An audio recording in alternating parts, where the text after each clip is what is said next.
Tune in to Good Vibes with Good Vibes Productions. Let the journey begin. Slow down, breathe, and connect with your inner state of calm. Today on Soulful Conversation, I spoke to Jen. Jen is highly educated and lived a well-respected and successful career as a police sergeant for the greater part of her life.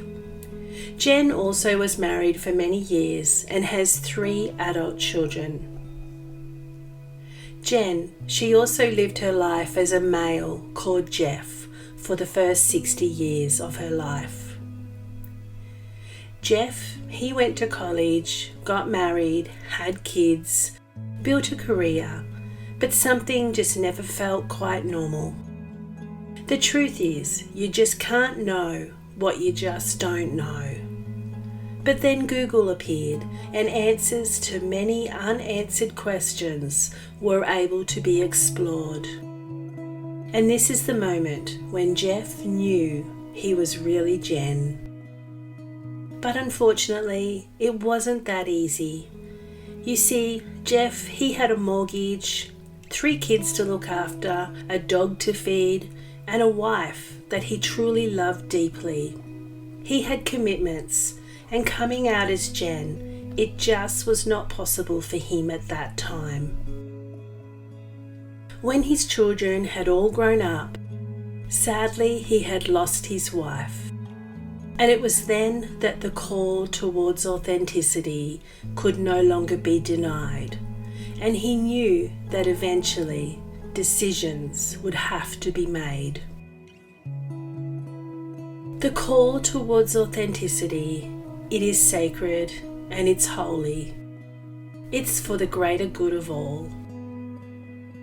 Whilst transgender and the entire LGBT movement has moved positively forward in leaps and bounds, it does still have a very long way to go.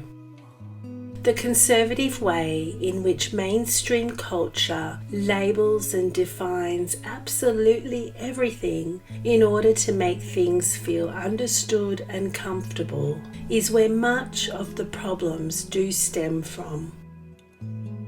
In a world where many things they're still rejected because we just simply do not understand them. But we as individuals, we must choose to rise strong and be willing to try and do what we can in order to honour the journey of another. Jen, she shares her journey to becoming a transgender woman. Now, whilst she can't speak for other transgender women, I did find a lot of strength, humour, warmth, acceptance, and quite frankly, a lot of inspiration from Jen's journey. I learnt so much from Jen, and it opened my mind even further. After all, what do any of us really know about the shoes in which we have never walked? Holding respect and having curiosity for another's journey, which is different to our own, it will only expand our own minds and grow our empathy. I really enjoyed chatting with Jen, and I hope that you enjoy listening to this episode.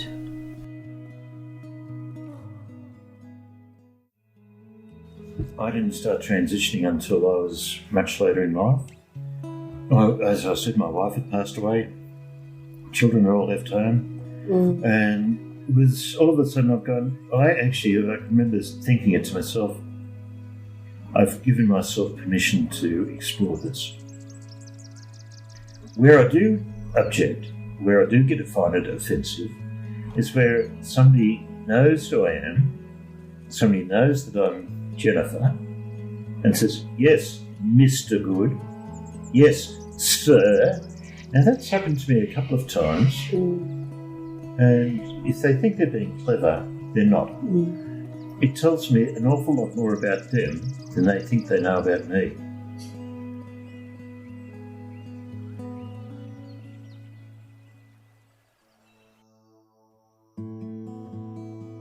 I'm Claire, and this is the Collective podcast.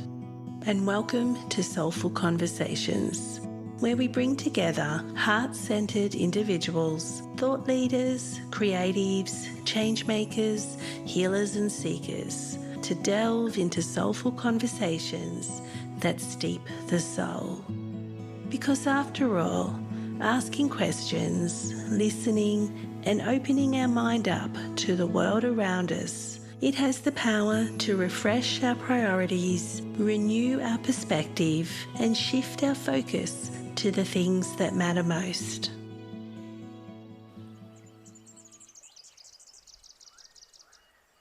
Secondly, I'm going to ask you certain questions. You're not obliged to answer unless you wish to, but whatever you say may be recorded and later be used in evidence. Do you understand? That's the police sergeant coming out in you. Oh, yeah. Anyway. Oh, so Jen, so for most of your life, you were Jeff, you were a police sergeant. Joined the police force when I was 19. Back in those days, like I think I was saying to you before, anything to do with there was no word for transgender. It was trannies. They were, those trannies up at the cross, you know. I remember that. Yeah, and Carlotta with lay girls and all that type. And they were more, I don't know if you'd say that they were a source of fun, amusement, or I suppose it depended a lot on the person who was saying it, but they were seen as really out there sort of thing. Regardless of the fact that apparently they did amuse and entertain an awful lot of people over the years. But that's another thing. It was seen as being one of those things to be looked down on, laughed at, and all the rest. There was nothing about people who just lived their lives in a different gender or homosexual or heterosexual, gay. There was no such word as gay. Lesbians? Oh, no, we don't talk about, don't have any lesbians in this world. Yeah, there's a lot of denial, a lot of fear, and a lot of misunderstanding. From there, a lot of confusion too, I must add.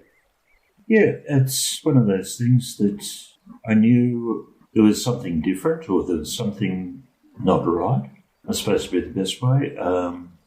As you get older, it doesn't go away. And I met Eileen. We got married. We had 3 kids.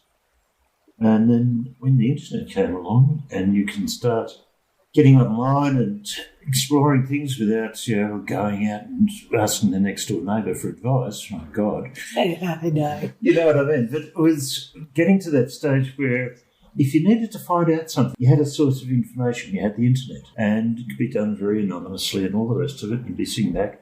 And I'd be getting onto these websites and going, that's on me. No, that's on me. Oh, maybe. That's on me.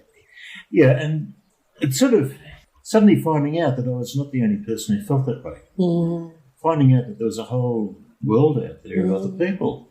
And finding out that, we're not all alike. And, that was very eye-opening. And anyway, by that stage there, I was married. I had 3 kids. I had responsibilities. I had a mortgage, a dog to look after too, and a responsible job. Oh, my God, yeah. And at that stage, you start feeling very guilty about these feelings. And you start, it's like this massive weight that's, oh my God, what if somebody finds out my secret? Oh my God, they'll throw rocks at me, I'll be, laughed at and all the rest. And that's what it felt like. When you realised what you identified as, how long did that go for? Would you say 5 years, 10 years, well, 20? I didn't really identify straight away as to what I was. I knew there was something wrong. I didn't like my body and everything. When you look in the mirror and you go, ugh, this is all wrong. I've got parts I shouldn't have and there's parts I'd want to have. And like I said, you've got responsibilities. You've got a responsibility to your kids, to my wife. I couldn't say or do anything there because I didn't want to hurt Eileen. I didn't want to upset her. I didn't want to lose her. And if I come out and say, gee, I think I like to dress wear dresses and stockings and put on makeup. Imagine what would have happened. I wasn't prepared to do that. So anything I did like that was done in secret. It was with a lot of guilt and a lot of loathing. And this secret was hanging over you all the time, like a boulder, pushing down on you. And anyway, it wasn't until Eileen passed away, so that was in 2009, about a year later. Enough's enough, I've got to do something about this. So then I started exploring where I was going and started having a look at different things. I was pretty sure I was a cross-dresser, definitely. But as to how far it went and all the rest, just didn't know. But the biggest drama was just trying to tell somebody. You felt like you needed to tell somebody. So who was the first person and what did you do? Well, it took a long time. I started exploring by myself. It's amazing what you can buy on the internet. Hormones, testosterone blockers. I very, very, very strongly recommend anybody not to do that. And almost the testosterone blockers almost killed my kidneys. Oh, wow. Yeah.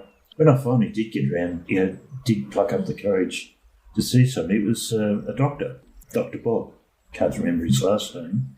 I always called him Dr. Bob. And he was very dull, and he sat down there, and I've gone in and I just blurted it all out. And he's sitting there and going,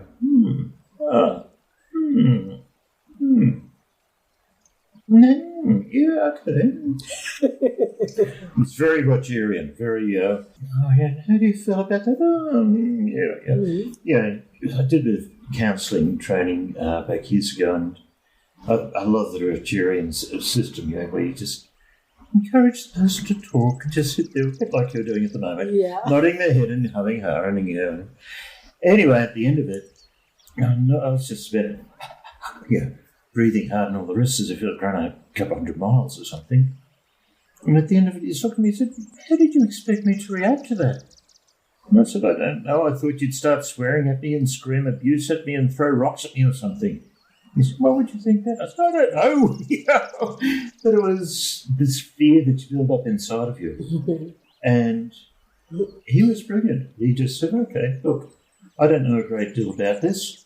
Give me a week and I'll find out some information for you. Come back in a week and we'll see where we go from there. In the meantime, I want you to take this test and this test, and I don't think you should be taking that stuff. So, anyway, that's where the journey started. But from there, it was pretty long and drawn out. That would have been sometime in 2010.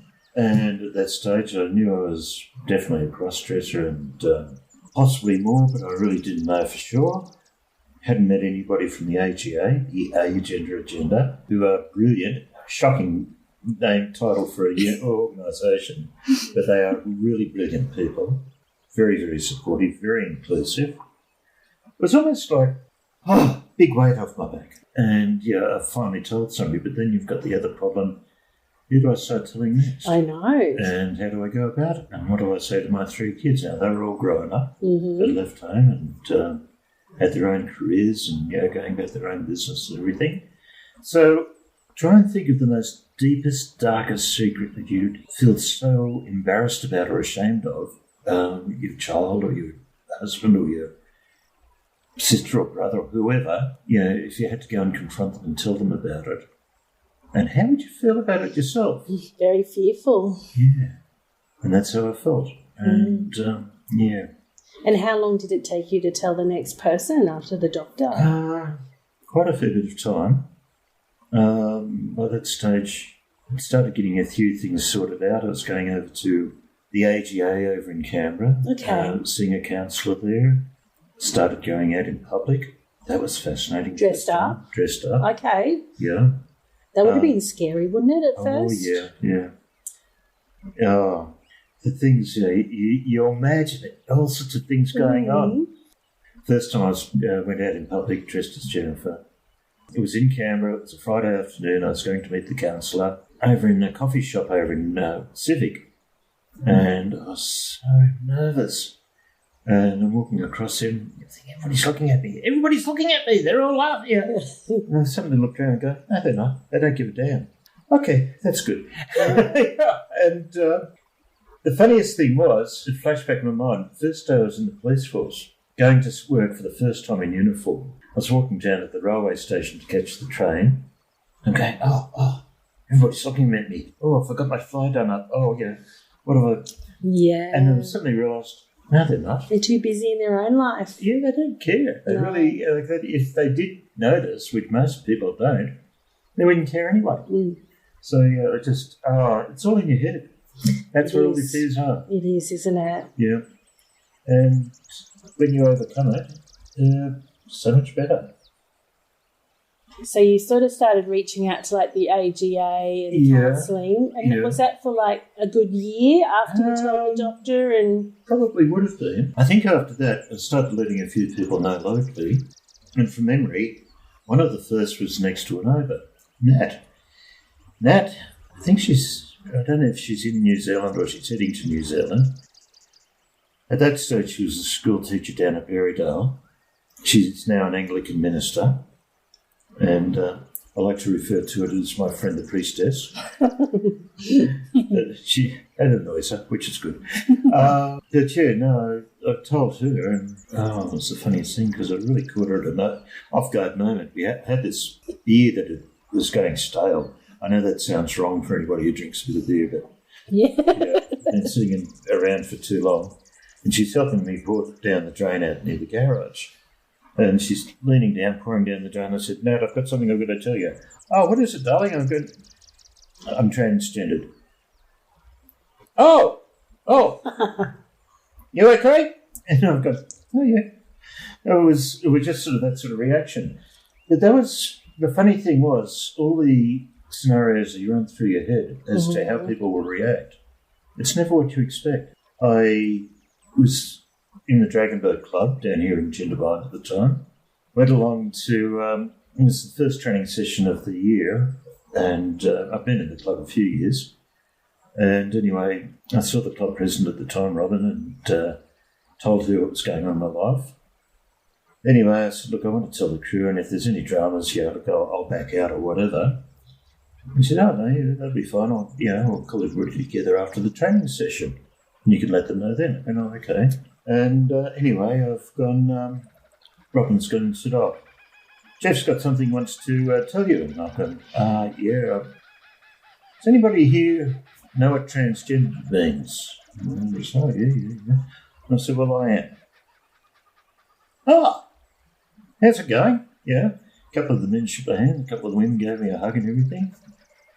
Shit, they went easier than I thought. Wow, so it did go well. It did. And then I topped it off. I said, by the way, something else I have to tell you.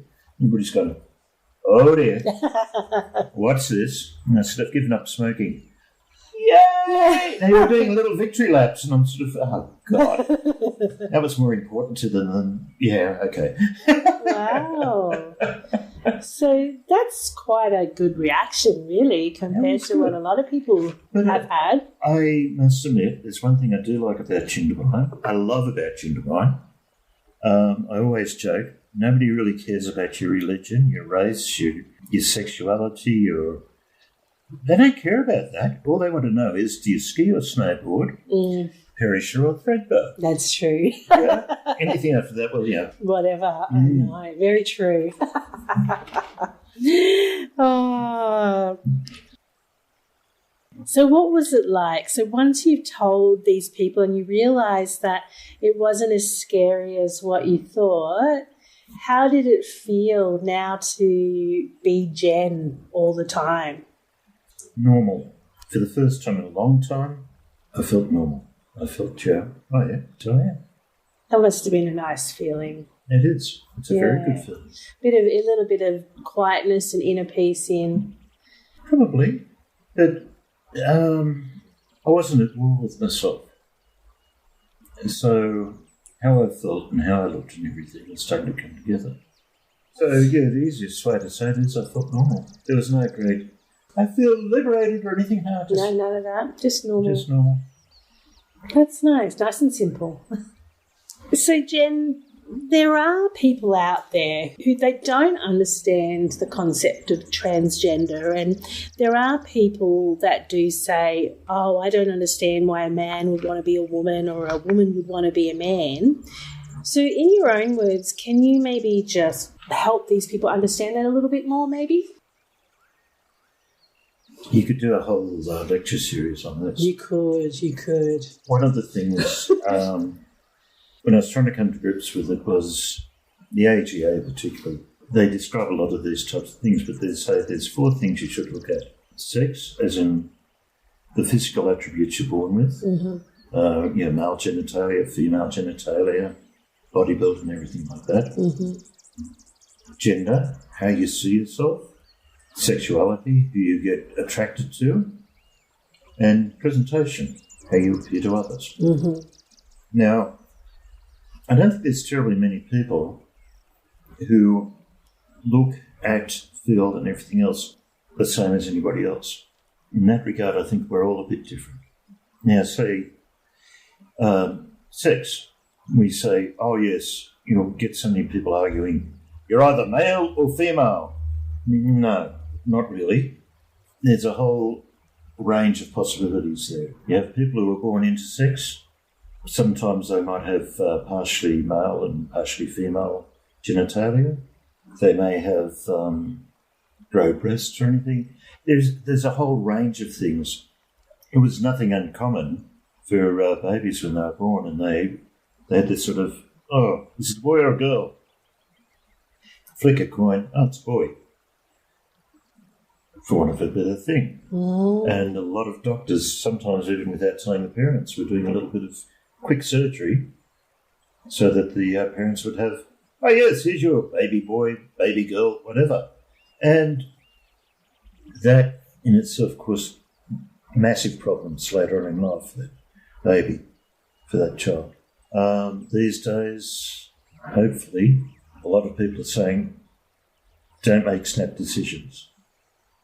Let the child grow, let the child decide, see how the child develops, see what's best for the child, not to make you feel happy. So anyway, that's one issue.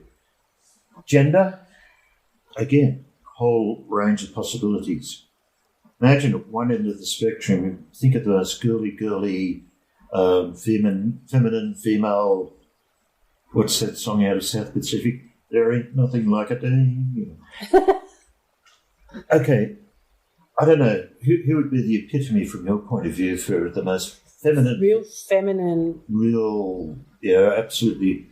The poster child for the... Yeah, probably some pop singer, I would say, like Britney Spears or someone. I would say Britney Spears. Now, go down the other end of the spectrum. Who's the most masculine male that you can think of? Think of the most masculine... Most masculine male. The poster child for... the alpha male. Oh, it would have to be, what's his name? Thor. Oh, what's his name? Aussie actor. Aussie. I can't even believe I can't remember his name. Yeah, I've got a blank. Hemsworth. Someone Hemsworth. Mark? No, not Mark. Anyway, I know who you mean now. And got to admit, he does the thing. Now, between Hemsworth and Britney, would you agree there's a whole range of possibilities? Absolutely, there is. You've got different body shapes, you've got different body styles, you've got different approaches to life, you've got different ways of expressing yourself and everything. And some people are very, very, some people are very, and it's all in between. So to say, oh yes, you're either female or male, it's too much of a simplification. It's a good way to put it. So, you look at the whole spectrum. So that's gender, how you see yourself. And then sexuality. Basically, who is it you're attracted to? You're attracted to a lady, you're attracted to a man, you're attracted to both. You might not be attracted to anybody. You may be asexual. You don't worry about sex. It's got nothing to do with you. Yeah, and there's a whole spectrum of possibilities there. And this is where they get into, what do they call it now? Gender fluid. It gets into that as well. And you look at sexuality. You've got heterosexual, bisexual, asexual. You've got homosexual, lesbian. You name it, it's all there. Yeah. And the whole mixture in between. It is not just humans that do this. This is the same with in the animal kingdom. Mm-hmm. It's everywhere. Nature is very diverse. And as for presentation, how do people present to each other? Now, some people like Chris Hemsworth. Chris, that's yes, there we go. That's it. I knew we'd get there eventually. Chris, on one hand, Chris Hemsworth, he's very blokey, how you going? Hey, bang, Yeah. And Brittany, I've got no idea. She would probably be, oh, yes, I'm so gorgeous. Oh, yes, everybody loves me. Yeah, I don't know. But in between, you've got a whole range of possible behaviour too. Mm-hmm. And also, too, how people dress. Yeah. Chris Hemsworth gets around with Viking outfits and battle axes and hammers and things. I don't know. Brittany, it's all probably tizzed up hair and lots of makeup. I notice she's not wearing much or any makeup, but you'll see some ladies who would not go out the front door without makeup on. Mm. My mother used to be like that. She was very 50s, my housewife. Same with some guys, would never be seen without short haircut and a fierce expression on the face and all the rest. And also for dress, what people wear says a lot about them. It's too simple to say you're either male or female, you're either heterosexual or you're queer. It doesn't work that way. It's very true. We like to label everything in life in boxes, don't we? Yeah. And if somebody crawls out of the box and doesn't look as if they're conforming, I sometimes wonder at the people who get most upset about it. At the moment, you've got this big kerfuffle about freedom of religion, and a lot of it sounds like a few extremists in particular are talking about the freedom to discriminate based on sexuality and based on gender and all sorts of things like that. Oh, wow, okay. Yeah, and it's not freedom of religion. No. It's freedom to discriminate. Goodness, that's taking it a bit far. Oh, it is, yes. Wow. But, anyway, that's my little 2 books worth. Yeah. We sort of covered this a little bit, but have you ever felt judged or found it uncomfortable to be in certain situations or around certain people? And if this is the case, how have you found to be brave enough within to let the real Jen just show up?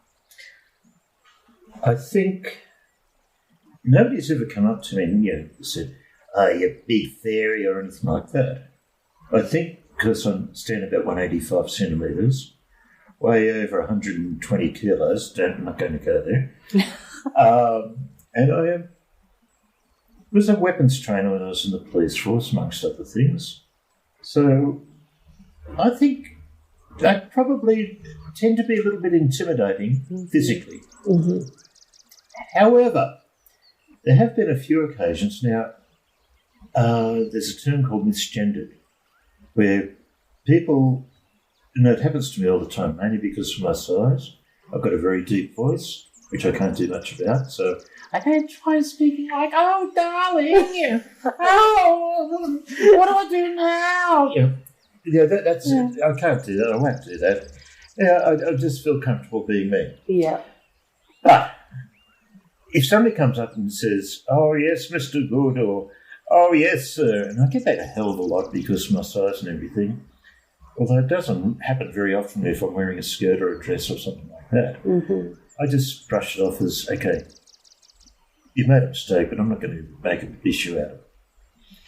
Where I do object, where I do find it offensive, is where somebody knows who I am, somebody knows that I'm Jennifer, and says, yes, Mr. Good, yes, sir.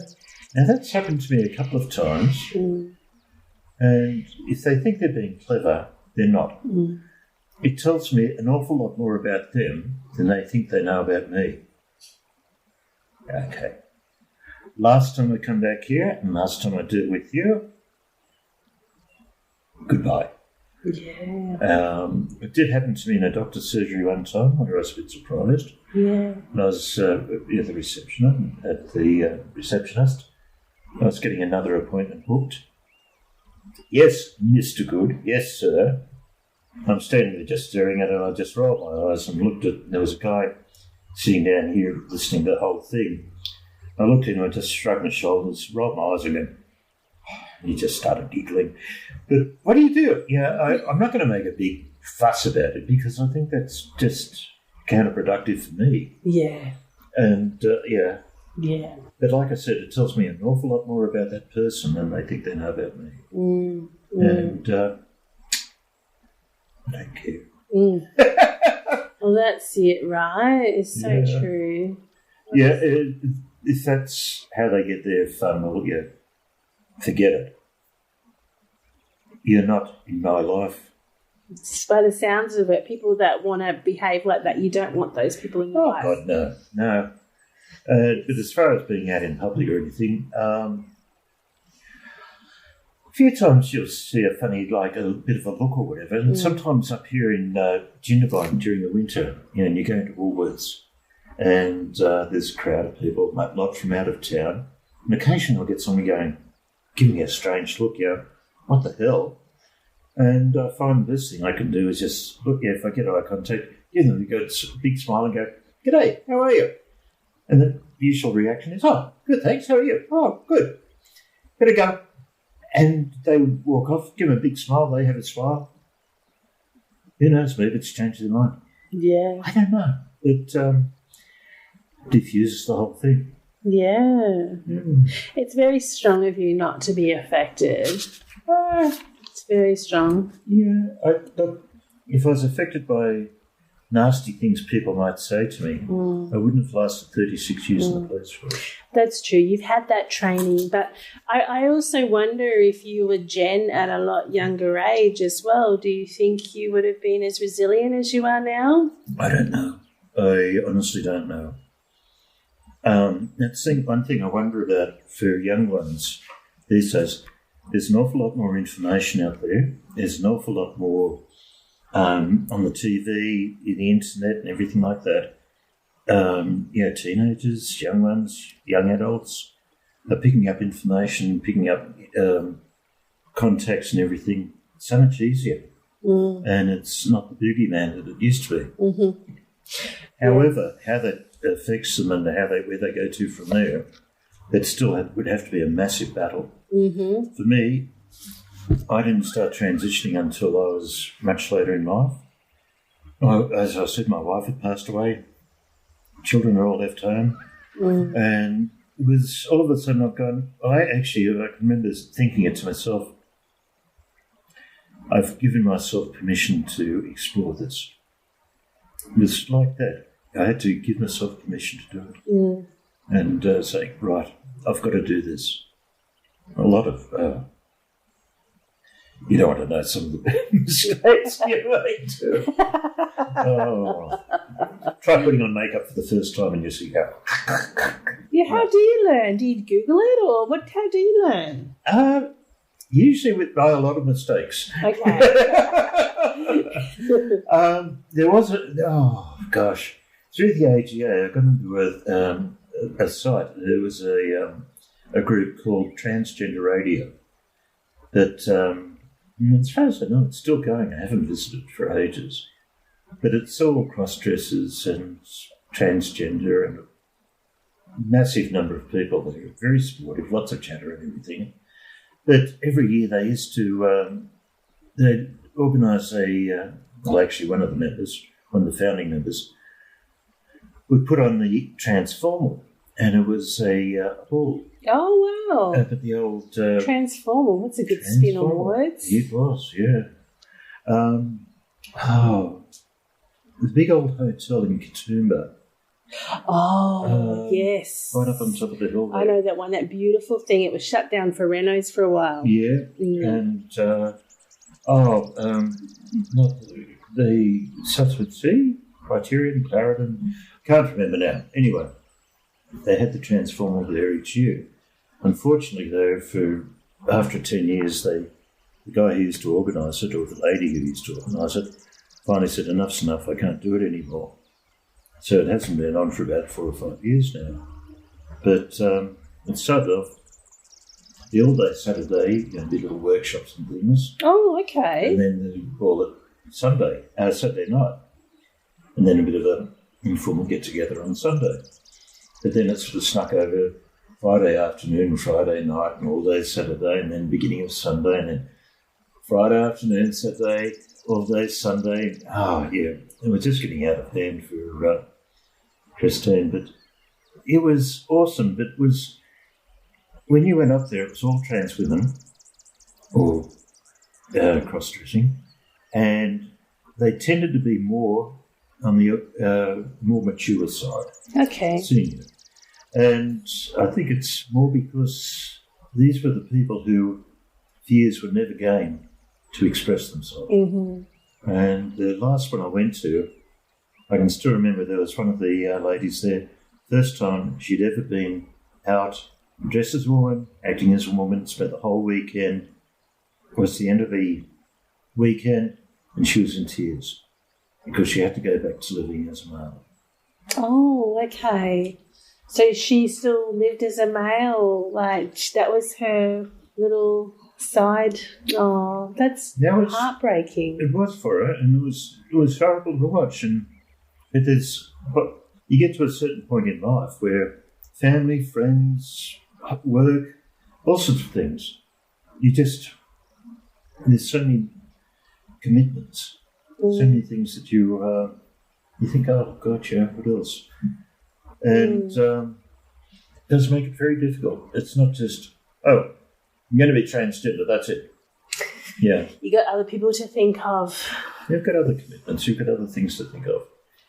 I was going to ask you a question, and, it probably has to do, I'm guessing, with a lot of the younger transgenders, but I don't want to assume that. I was reading somewhere that up to 80% of transgenders actually contemplate suicide, and as much as up to 50% actually attempted. And this is really heartbreaking. And I'm just wondering, what do you think that mental despair might come from? Is it not feeling accepted, isolated? Where do you think a lot of that could come from? Personally, I think it's just that fear of others finding out. Mm-hmm. And, how am I going to talk to people? How am I going to be treated by people? Where am I going to get a job? What are my parents going to say? What are my friends going to say? How will I live in life? It's all well and good for people to say, oh, just be yourself. Mm. Yeah, but we live in a world where you've got to support yourself. You've got to get on with your life and everything. Mm. And I think maybe, just maybe, it is becoming a little bit better and a little bit more acceptable for trans people to get work. But it is still, I think it's more so young ones. I think it's more so the fear, depression. Where is this all going to end? Also, unfortunately, there is quite often a bit of a correlation between mental health and transgender. People who might already have a bit of an issue, schizophrenic, bipolar, whatever, and then decide, oh, I'm really a girl, whether it's clinically diagnosed or not, probably just compounds the whole problem. So I'm not too sure, and it's it's a hard one, but you didn't ever feel like that, because I suppose because you came at an older age, so you were more, you knew who you were. There was a lot of fear, there was a lot of uncertainty. Mm-hmm. Excuse me. I don't think I ever felt suicidal. I did feel depressed. I did feel very fearful about what was going on and where it was all heading to. When I started transitioning, I was actually retired from the police force. Mm-hmm. I had a good steady income through my police pension, and I only had myself to look after. So in that regard, I suppose, I didn't have that many problems. Younger ones I do feel very sorry for because they've got it all in front of them. It's going to be something they've got to contend with for the rest of their life. Especially probably the workforce. I was reading somewhere, and it's definitely getting better, but a lot of people will not hire a transgender. Like, it's certainly, you're still discriminated against, unfortunately. I did read, and I haven't looked at it, the material for some time, but there was a couple of surveys done over in Canberra, and I think it was by AGA amongst a few others, where they said on average, transgender people tend to be better qualified, but also to less likely to get a job in their field or get a job at all. Yeah, they're going to be might be qualified for a fairly high position, but they'll be flat out to get a lower position, which is not good. I would like to think that that's going to change. I would hope it will change, but who knows? There's definitely a lot more outlets, like platforms and inclusion, I find. Like, you've got, it could be a lot better though, like inclusions in movies and ads. And I think the more that we do that, I think the more it will become accepted by mainstream, I would hope. But do you think we're still a ways off, or do you think? I think it's getting there. Think back years ago, if you had somebody who was, it was usually somebody who was gay, they'd be very flamboyant. Oh, dolls, oh, sweetheart, Carry On movies, things like that. There's always the person who was a little bit, which side of who's he batting for type thing. Yeah. They tended to be portrayed as flamboyant, very girly or whatever. I think it's slowly getting to the stage where people are getting past that. You have got a number of actors and actresses, or just actors, use the general term, who are transgender but don't make a big deal of it, or who are openly gay but don't make a big deal of it. They're an actor, they're portraying a part, and it might have nothing to do with their gender or their sexuality. I think in that regard, things are improving a hell of a lot from what it was even 10 years ago. Yeah, definitely. Definitely. We still have a long way to go, though. Oh, look, I think back when I was born, when I was growing up, if somebody was a bit different, he likes men. There'd be one way trip off to a psych hospital. You have these wonderful little electrodes for you. Yeah. Who knows? But it's very true. There was over in England for ages, many years, was still on a fence, criminal offence. You could get locked up. Alan Turing, basically the inventor of the modern computer, he was gay and he was chemically castrated and took his life as a result. Wow, so sad. And yet he was part of the Bletchley Park group who broke the Germans' codes and helped win the war. He did massive work on computers. He was brilliant. He was a mathematical genius. And yet, because of his sexuality, that sort of thing is sad. It is. It's criminal. It is. Eventually, the Queen apparently can't remember when, a couple of years ago now, granted him a pardon posthumously. Okay. But again, a bit late for him now. Yeah, I know, right? I know. I watched this documentary called Disclosure, and it's about transgender and some of the challenges they face. And one of the things they brought up was that, yes, it is becoming more accepted with transgender women especially, but they're saying that the violence against these transgender women is increasing. I know, being an ex-sergeant, you probably look at crime things and read things. Have you noticed that yourself, or how do you feel about that? I don't know about Australia. I do hear a lot of stories from America. I think America is still terribly polarised about so many issues. Yeah. The red states, the blue states, the Bible Belt, God damn, don't let that in our neighbourhood type thing, which I think is scary. There are a lot of hate crimes for all types of reasons. But yeah, a lot of transgender crimes too. Is it happening in Australia? I don't think it's anything to the same extent as America. No? I won't say it doesn't happen. I don't know. Most of what I've ever heard about or seen or whatever has tended to be from America. So Yeah. Using the person's correct name and the correct pronoun, they're such a simple thing to do, but they have such a positive impact. Oh, gosh, yeah. You know, so how are some ways that society can make the transgender community feel more accepted, more respected, more valued? For me personally, it's more of an ongoing issue with education. If somebody, like a few times I've had some people come up to me and say, how should we talk to you? What should we call you? But, and it's that simple. There's a lot of confusion by people too. That's true. The hardest I find is people who have known me for most of my life, or long before I became Jennifer, and they still have trouble changing the pronoun or have trouble saying Jennifer and not Jeff, things like that. And I have no problem with that because it's bad enough for me trying to keep up with it too sometimes. You silly old fella, girl, whatever.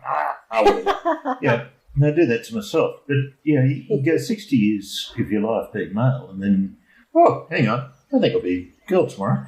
It's not just like flicking a switch. There's an awful lot involved. Yeah. So anybody who's known me from way before I was Jennifer and they misgender me, I don't even think about it. Quite often they get embarrassed and go, sorry. Okay, it's cool, don't worry about it, it's fine. But it's sometimes too, it's like I was saying, I might be walking down the street and somebody going, I just go, hi, how are you? Big smile if they're glaring at me, sort of looking, what am I seeing? If I get eye contact, I go, hi, big smile, how you going? And they just keep going and they usually, good, thanks, how are you? To me, I put that down as a bit of education. A little bit of ongoing, maybe make it a little bit easier for somebody else. I don't know. I hope so. But, That's really good. I really like your perspective. It's very inspiring, very open-minded. Instead of jumping at these people that don't use it, you're not assuming that they're not using it because they don't disagree or disrespect, but it's just that it's uncomfortable for them or it's just a habit. They're confused. Very, very confused. It's very understanding. And a couple of years ago, just break in there. No, I still smile about this. I went over to India on a trip. The only time I've been on this bus tour, but this was one time I was very pleased I was on a bus tour. India is a very strange country. And if there's an Indian person listening, sorry, but it is a really strange country. Your traffic rules, they don't exist. Anyway, had no great dramas. There's so many places in India, especially in the larger cities or getting on off trains or whatever, where you go through security checks. In New Delhi, you've got to get on the train system. You've got to go through a security check. So I'd line up on the girls' side and I get these strange looks. I just say, transgender. Oh! And it was so funny too, a couple of places, going to the Taj Mahal. A lot of Indian ladies, I'm sure there's some 6-foot ladies in India, but I didn't see many. Most Indian ladies are very petite, very short, very petite, very feminine, lovely ladies. But at the Taj Mahal, where they did the security check, they had a box there for the ladies to stand up on. I'm all scratched up trying to get through. Anyway, that was okay. And I had a great old giggle with the lady who was doing the scan with the metal detector wand. Yeah, I think we held up the line for a couple of minutes while we chatted. But she was really nice. But then when I went we're going from Varanasi, I think it was, back to New Delhi by plane. And I was in the airport and I had to go to the toilet, so I've gone to the toilet. And it was ladies' toilet, of course, yeah. As I'm coming out of the toilet, is one of the airport ladies, manager or something, and also a female, I think she was a police officer, standing there. And I'm, oh, hi. Could we speak with you? Oh, yeah, hang on a second. Wash my hands. Yes, how can I help you? I said, I'm transgendered. We talked to him. Oh, yes, no worries. So, handed over my passport and it's got female on it. And, oh, yeah, how you going? Real well, how's things? We had a really nice chat. As soon as you get over that little, you're transgendered, no problem. There must admit there are certain countries overseas I think I would avoid. I wouldn't go to, where there are still a lot of transphobic, homophobic people, and I just wouldn't take the risk. So that's up to them. Yeah. They're missing out on my custom. I don't care. That's true. You're missing out on your tourist dollars and your friendly jokes. Oh, God. I think that's one thing I still keep from when I was male. I've still got the old dad jokes, I was going to say dad jokes, but they're good. Anyway. And speaking of dad jokes, does Jeff still exist at all? I think so. In a strange way, I often consider myself to be, something about the spectrum, like that whole range of possibilities. I'd say about 80% Jennifer and about maybe 20% Jeffrey. Every so often something will happen and I very much fall into the old sergeant mate, You get over there, do this, and with the SES, and sometimes I'm one of the deputies up at the SES, and if something happens, all of a sudden I find myself barking out orders and, you, get over there, now. I'm not terribly polite sometimes, but I think that's still a little bit of the old Jeffrey. So, well, he was with you for so many years, so he's got to still present himself, doesn't he? Well, the funny thing is these days, I think back to when I was Jeff, and I sort of go, yeah, I remember him. He wasn't that bad, I suppose. He was okay. Bit of a funny fellow sometimes. A bit nasty sometimes. He was okay. I can't imagine. It's nasty. Like thinking about a friend who you haven't seen for a while. Okay, that's a good way to put it. Yeah. It's really interesting. I can't just sort of say Jeffrey never existed because he did. Yeah. And I can't say it's not part of me because he was. Where we are now is an accumulation of what's gone on before. And if you try to deny it, well, you're denying yourself. Do you think if Jen had come out earlier, do you think Jen would have gone into the police force? I have no idea. I honestly don't. 20/20 hindsight's a dangerous thing. You look back on things and think, if only I'd done such and such. You could. That drives you insane. It does. Yeah. That's insanity. You could live in the past like that, but it's done. And over the years, there's a lot of things. I think the regrets I've got over the years are not the things I've done, but the things I could have done. Would I live my life again the same way? Maybe. Probably. I don't know. So ask me again in 20 years' time. Okay. What advice would you give to anyone who may be afraid to come out as another gender, or just to anyone who may be afraid to show who they truly are inside? Best advice I can give is what I found was that most of the fears, most of the things you most worry about are the ones that are in your head. They're the fears that live within you. It's not that bad. Be honest, be yourself, be true to yourself. That was one of the big things they were always talking about at the AGA. Be true to yourself. And it's spot on. If you're not true to yourself, if you try to be something you're not, you will never be happy. It's true. And it's not as hard. We think it's hard to show our true self. But like you said, once you start to do it, it's taking that first step. Yeah, that's the hardest step. And there are stumbles along the way, and there are things that you will feel, oh my God, where do I go to now? Yeah. But I don't know. You've got to take that step if it's preying on you that badly, and if it's something that you really have to do it. Yeah, be true to yourself. Don't try and pretend you're not. What is something you would like to tell or remind the world about the transgender society? We're just people. We're just people. That's a good one. That's all we are. Everybody seems to think that if you're transgender, that's the be-all and end-all of existence. But it's not. It's just one facet of who you are. We're just people. We all have different interests. We all have other things that keep us going.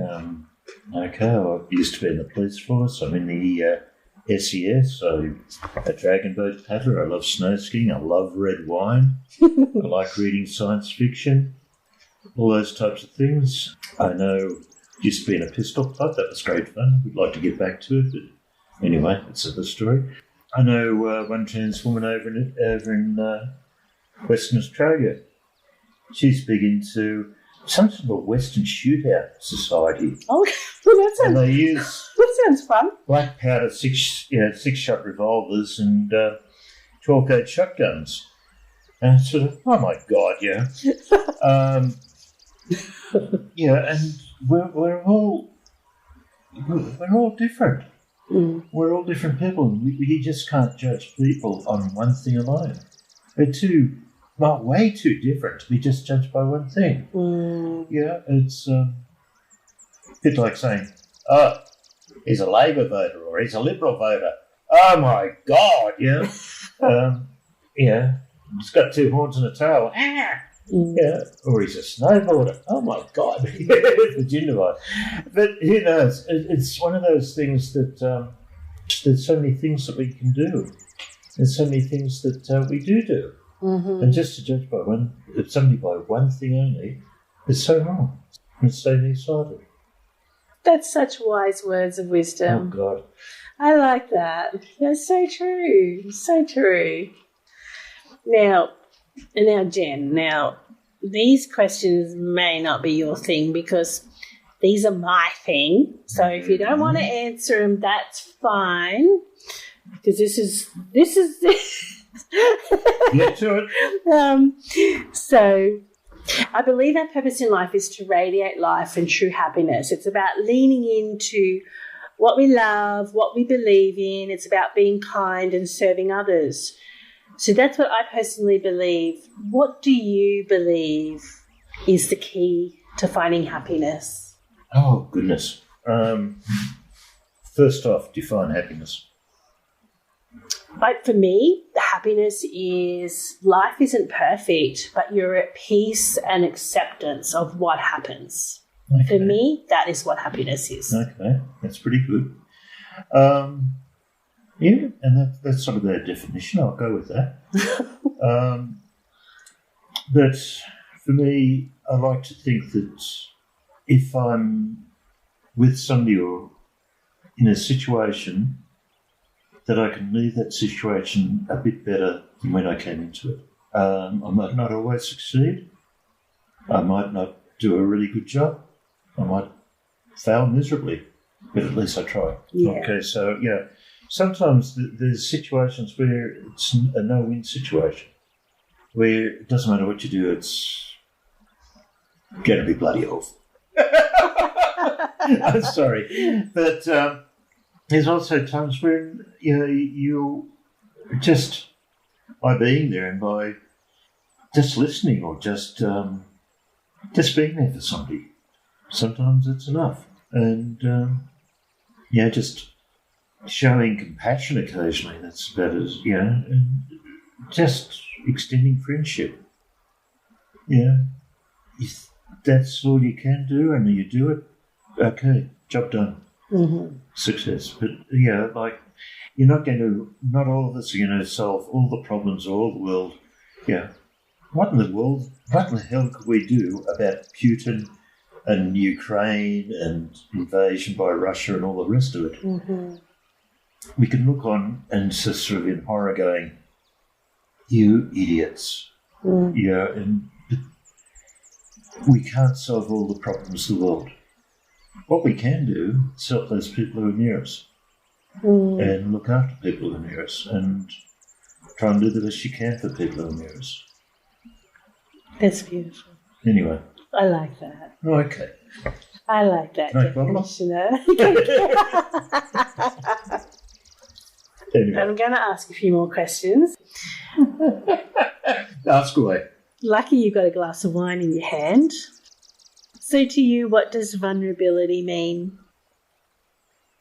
In the context of transgender, when I was letting people know about who I was and what was going on in my life, I felt very, very vulnerable because I was opening myself up to, I was telling them the biggest secret, my horrible secret about, right from the core of my being. And to do that, I did expose myself. And I did not know how people would react to me. And was there vulnerability? Yes, I was. However, I was very, very fortunate. Very generally speaking, most people accepted me. I won't say everybody did. There's some people who I've broken off contact with, and which is very sad and very distressing in some circumstances. Sometimes it's, who cares? I'm sorry, but, just like that. But that's, to me, that was probably the best I can think of as far as vulnerability. I think vulnerability is where you open yourself up to somebody and you don't know what's going to happen. Yeah. And I think sometimes too, like a counselling session, and if a person comes to you and they want to help and you're prepared to listen and you're prepared to help and they tell you everything that's going on in their life and, they open their heart to you, they're trusting you because they're vulnerable and they're putting their trust in you. That is a massive trust. One that you cannot, you can't break that trust. But it's that vulnerability where you're putting your whole being, your whole self, your honour, your credibility, everything, you're putting it in their hands. And that's how I felt when I was first started talking about Jennifer, and also too, sometimes when people have come to me for help and they've trusted me enough to expose their vulnerability to me. And that, it's one of those trust things. I can't think of another way of saying it, really. It's a hard one, vulnerability. It is. Because there are people that break it. And there's some people who see being vulnerable not as a strength, but as a weakness, and they attack it. Yeah, it's definitely a strength.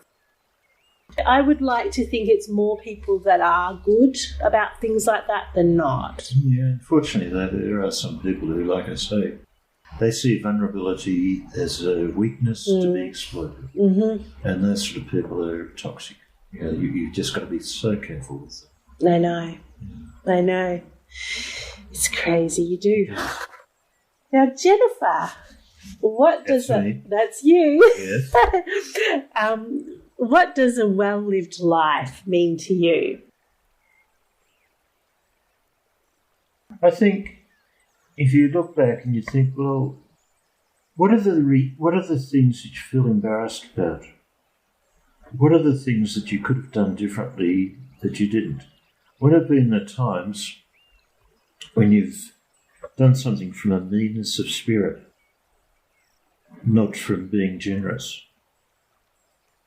I think sometimes or other we all have that moment where we've got a choice. Are we generous or are we going to be men of spirit? Are we going to uplift somebody or put them down? Mm-hmm. If you can recognise and say, that was bad, I shouldn't have done that, I'll never do that again. Okay, that's probably forgivable. But where you think, oh yeah, that was so clever, oh, I'm going to do that again. That's terrible. A well-lived life is trying to avoid those sorts of situations where you let the meanness of spirit take over, where you let your ego or your petty little power plays or whatever. We see it in all sorts of things. I think Putin's doing it at the moment. For example, I keep coming back to that fool. I think I always remember many, many years ago I was in the North Carolina Surf Club and they had an annual general meeting. I was only a junior. I was about all of 16, very full of myself. I've gone along to the annual general meeting. We all had a vote. And they had this vote on making 2 members life members. One of the members, I didn't know him. I was in the boat crew. He's nothing to do with me. And in my arrogance and my ignorance, I voted against it. However, my vote meant nothing because everybody else voted for him. But then, when it was announced and he got up there and he accepted his life membership, he was in tears. And I felt like such a grub. I felt like such a horrible person that I didn't realise. Here I was exercising this non-existent little power. And it was a time when I could have been generous, but I wasn't. I could have been a nice person, but I wasn't. And I always remember that time, watching Max get up there and accept his life membership. And I felt like such a failure. Don't say I always do the right thing, but I try to. I think lessons like that, if you learn them young and you remember them, people who are mean of spirit, people who try to take advantage of others for no good reason, no, they're not nice people. They're not good people. And I don't think they would live a good life. Yeah. They can't be happy, can they? Well, they think they're happy. But yeah. I know. It's a twisted sort of happiness, I think. It is. It's so true. Anyway. And you're really wondering whether to ask this. I am. So, Jennifer. Oh, the soul and the girl. How would you define the soul? Well, I've got a pair of shoes and each shoe has a soul in it. I knew you were going to say something like that. Sorry, that joke again. Very, very difficult to define. I don't know. I think it's that thing, that spark inside of us that makes us who we are. And that's about all I can really think of. I think there's something in us that drives us on. There's something in us that, whether it's a product of our education, our upbringing, our beliefs, our experiences, it's probably all part of that too. But what exactly it is, I don't know. Can you measure it? I don't know. Can you give it a quantifiable shape or something? I doubt it. I don't know.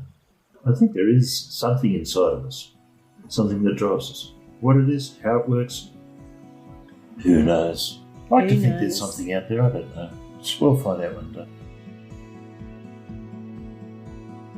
Thanks for tuning in today, and I hope that you have enjoyed today's soulful conversation and that it may have served you in some small way.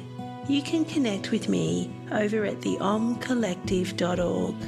And if you enjoyed this episode, don't forget to review and rate. I will be back on Sunday with a meditation or sleep story, and then again on Friday with another soulful conversation. So until next week, stay well, stay safe, and may you live your life with ease. Namaste. Tune into the Collective podcast every Friday for soulful conversations. Your host Claire will have soul-fueling, soul-steeping, soul-inspiring conversations that will nourish, inspire, educate, and empower.